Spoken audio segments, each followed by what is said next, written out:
की शुरुआत करेंगे बड़ी खबर के साथ। खबर दिल्ली से, जहां सुप्रीम कोर्ट से ममता बनर्जी सरकार को बड़ी राहत मिली है। सीबीआई जांच के लिए राज्य की सहमति जरूरी है, राज्य सरकार से सहमति लेना जरूरी है। सुप्रीम कोर्ट ने हाई कोर्ट के आदेश पर रोक लगाई है। बता दें कि बिना राज्य की सहमति के सीबीआई जांच नहीं होगी। मामले में अगली सुनवाई 13 अगस्त को होगी। तो एक बड़ी राहत टीएमसी सरकार को मिली है। सुप्रीम कोर्ट ने एक बड़ी राहत दी है। सुप्रीम कोर्ट से ममता बनर्जी सरकार को बड़ी राहत मिली है। सीबीआई जांच के लिए राज्य की सहमति जरूरी, राज्य सरकार से सहमति लेना जरूरी है।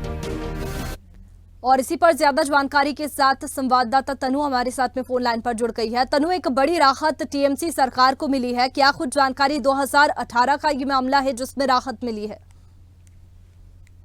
जी बिल्कुल वैष्णवी, देखिए सुप्रीम कोर्ट से ममता बनर्जी सरकार को आज बहुत बड़ी राहत मिल गई है और सुप्रीम कोर्ट ने पश्चिम बंगाल के मुकदमे की जो सुनवाई थी उसको योग्य माना है और इसी के साथ केंद्र की जो दलील थी उसको खारिज कर दिया है। और साथ ही सुप्रीम कोर्ट ने ये भी बड़ी बात कही है कि हम कानून के अनुसार उसके गुण और दोष के आधार पर आगे बढ़ेंगे।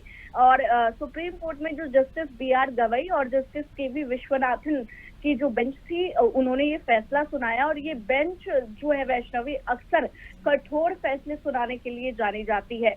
और वही अगर बात की जाए तो सुप्रीम कोर्ट का जो ये पूरा मैटर था इसको विचारणीय माना है, जिसमें आरोप लगाया गया है कि राज्य द्वारा जो सामान्य सहमति होती है वो वापस ले जाने के बावजूद भी जो सीबीआई है वो मामलों की जांच कर रही है। तो अब सुप्रीम कोर्ट ने साफ ये कह दिया है कि हम कानूनी मुद्दे की जांच करेंगे कि 2018 में जो आम सहमति वापस लेने के बावजूद भी सीबीआई जो है वो पश्चिम बंगाल में केस दर्ज कर सकती है। साथ ही सुप्रीम कोर्ट ने केंद्र की इस दलील को भी खारिज किया और 131 की जो धारा है उसका भी जिक्र करते हुए कहा है कि मुकदमे में प्रतिवादी नहीं बनाया जा सकता, क्योंकि सीबीआई जो है वो केंद्र के अधीन नहीं है और जो सीबीआई है वो एक स्वतंत्र जो है वो एजेंसी है।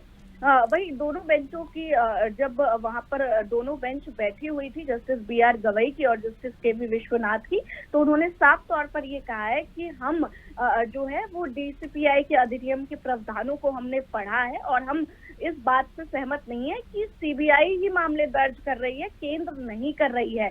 तो सीबीआई केंद्र के सीधे नियंत्रण में नहीं है। और बार बार उन्होंने इस बात को रिपीट किया कोर्ट में कि जो जितनी भी एजेंसी है, अगर बात की जाए सीबीआई की, तो वो एकदम निष्पक्ष है और वो स्वतंत्र भी है।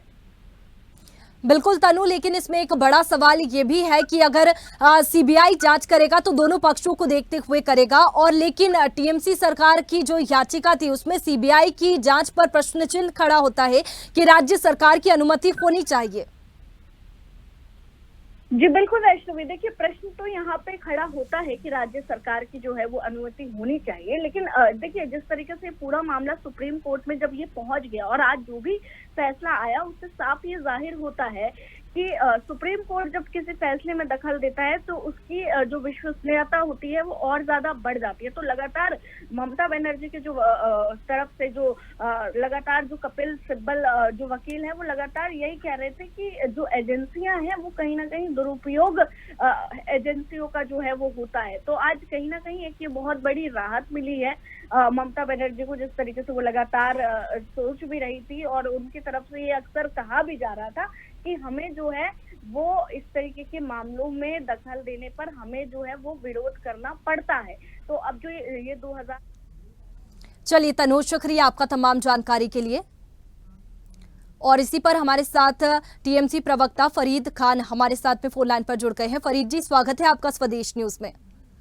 फरीद जी, एक बड़ी राहत टीएमसी सरकार को मिली है और यह अच्छी बात भी है, लेकिन एक सवाल यहाँ पर ये उठता है कि सीबीआई की जांच पर क्या आपको विश्वास नहीं है कि राज्य सरकार की अनुमति चाहिए?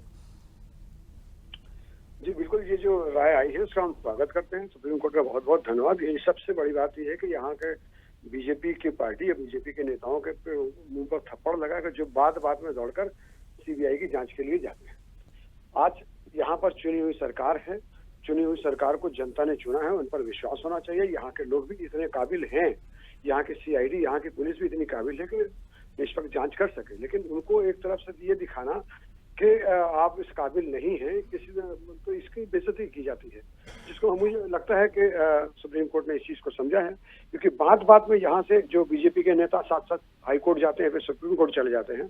और मैं इस तरह की कोई टिप्पणी नहीं करना चाहता, लेकिन आपने देखा कि पिछली बार जिस तरह से अभिजीत गांगुली जी जो हाई कोर्ट के जज थे, उन्होंने किस तरह से बोला था कि मेरा बीजेपी से कनेक्शन था, उन्हीं के बेंच पे ज्यादातर केस जाया करते थे और वही फॉरवर्ड करते थे, और बाद में उन्होंने वहां से रिजाइन कर भाजपा की तरफ से इलेक्शन भी लड़ा। तो इससे ये समझ में आ जाता है कि किस तरह की चीज चल रही थी। इसलिए जो राज्य सरकार चुनी हुई है उस पर विश्वास रखना चाहिए, ना कि गवर्नर हाउस में जो चुने हुए भी नहीं है वहीं से शासन चलाने की कोशिश कर रहे हैं। ऐसा नहीं होना चाहिए। लेकिन फरीद जी, सीबीआई भी तो एक बड़ी एजेंसी है, क्या वो जांच करेगी? तो उसकी जांच पर आपको विश्वास नहीं है? जो राज्य सरकार की सहमति जरूरी है, इसको लेकर के याचिका लगाई गई थी। देखिए, बिल्कुल ये जो संस्थाएं हैं निष्पक्ष संस्थाएं हैं, लेकिन पिछले 10 सालों में आपने देखा कि जिस तरह से वो बीजेपी की ब्रांचेस होकर काम कर रहे थे, तो लोगों का विश्वास उठ चुका है। आज कोई भी केस आप अगर 2010 से आज तक जाएं तो कोई कितने केस उन्होंने सॉल्व किए बताइए। ये सिर्फ अपने अपोजिशन के लोगों को फंसाकर, उनको अटकाकर, उनको डरा धमकाकर, या तो मेरी पार्टी अगर ज्वाइन कर लो तो तुम साफ सुथरे हो जाओगे, अदरवाइज तुम दोषी रहोगे, ये चीज सामने आई है। आपने क्या, हमने पूरे देश ने इस चीज को देखा है। और इसमें कितने, एक ही केस में कितने नेताओं को जेल भेजा गया है, और जिन लोगों ने इनकी पार्टी को ज्वाइन कर लिया वो शासन यहाँ पर चला रहे हैं। तो इससे समझ में आ जाता है कि कितने निष्पक्ष है। निष्पक्ष तो है, ये होना ही चाहिए। और मुझे ये दुर्भाग्य है देश का कि ये लोग किसी और के जरिए चलाए जा। चलिए, ये जो फैसला आज सुप्रीम कोर्ट की ओर से आया, ये एक बड़ी राहत टीएमसी सरकार के लिए है। शुक्रिया आपका हमारे साथ में जुड़ने के लिए।